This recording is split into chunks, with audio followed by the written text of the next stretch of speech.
Baik, Assalamualaikum warahmatullahi wabarakatuh. Perkenalkan, nama saya Muhammad Zidan. Program studi saya Sistem Informasi dengan NIM 0431499906 dari UPBJJ Jakarta. Kali ini saya akan membuat video singkat ya, dengan tema pelajaran dari sejarah Pancasila bagi generasi muda. Di sini saya memilih fokus saya kepada perkembangan Pancasila dalam konteks sejarah dari masa ke masa, awal kemerdekaan, RIS, demokrasi terpimpin, Orde Baru sampai reformasi.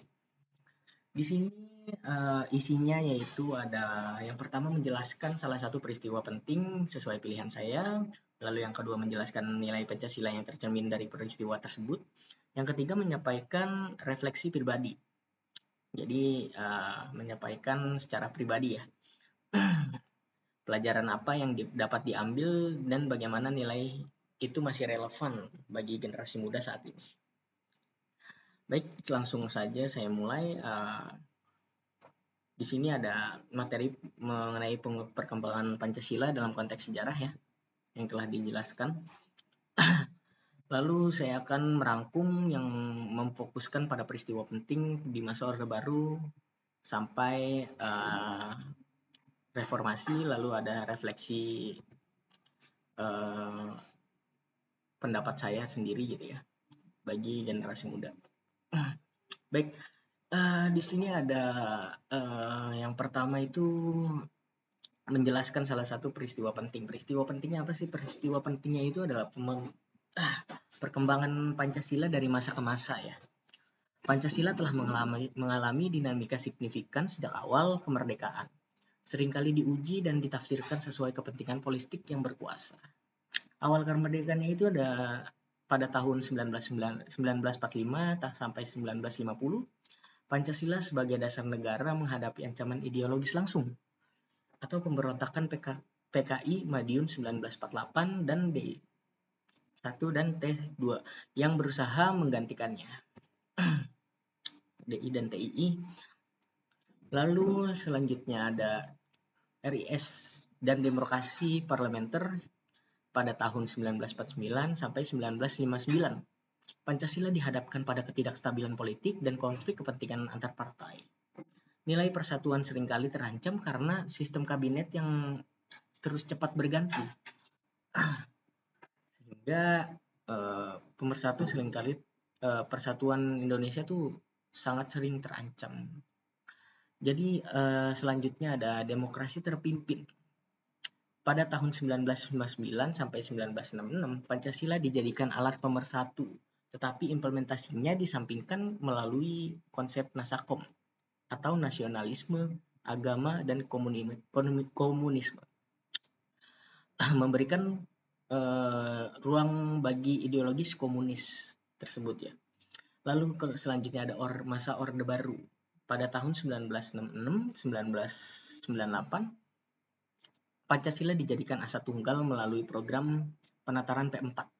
Meskipun bertujuan memurnikan nilai Pancasila, praktiknya menjadi alat legitimasi kekuasaan, membatasi kritik, dan menutupi praktik KKN. Lalu selanjutnya ada masa reformasi, itu pada tahun 1998 sampai pada masa saat ini ya, 2025 ini. Pancasila diintersepsikan secara lebih terbuka, kritis, dan kontekstual. Tantangan utamanya apa?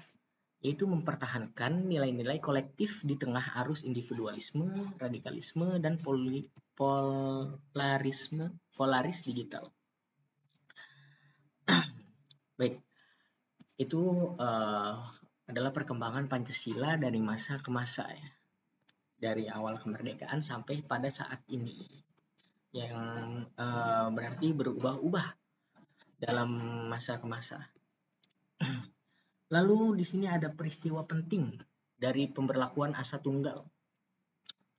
Peristiwa penting yang mencerminkan upaya sistematis menguat sekaligus penyimpangan Pancasila adalah pemberlakuan asa tunggal pada masa Orde Baru, terutama melalui Undang-Undang Nomor 3 Tahun 1985 tentang partai politik dan golongan karya. Peristiwa ini mewajibkan semua organisasi politik dan kemasyarakatan di Indonesia untuk menjatuhkan Pancasila sebagai satu-satunya asa dalam genggaman, asa dalam anggaran dasar mereka. Lalu selanjutnya nilai Pancasila yang tercermin, ada nilai Pancasila yang menonjol dalam konteks asa tunggal adalah sila ketiga, yaitu Persatuan Indonesia.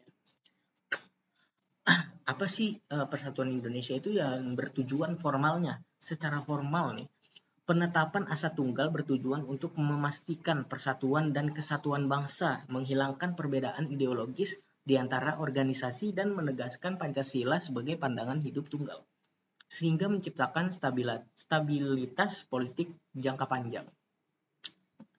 Lalu ada penyimpangan nilai. Akan tetapi implementasi ini justru mencerminkan pengkhianatan terhadap sila keempat, yaitu kerakyatan. Penerapan asa tunggal menafikan keragaman pemikiran, membatasi hak berpendapat, dan menghilangkan musyawarah yang bebas, yang merupakan inti dari demokrasi dan nilai kerakyatan. Pancasila diubah dari ideologi terbuka menjadi alat kontrol politik. Seperti itu. Lalu selanjutnya ada refleksi pribadi dari bagi generasi muda ya.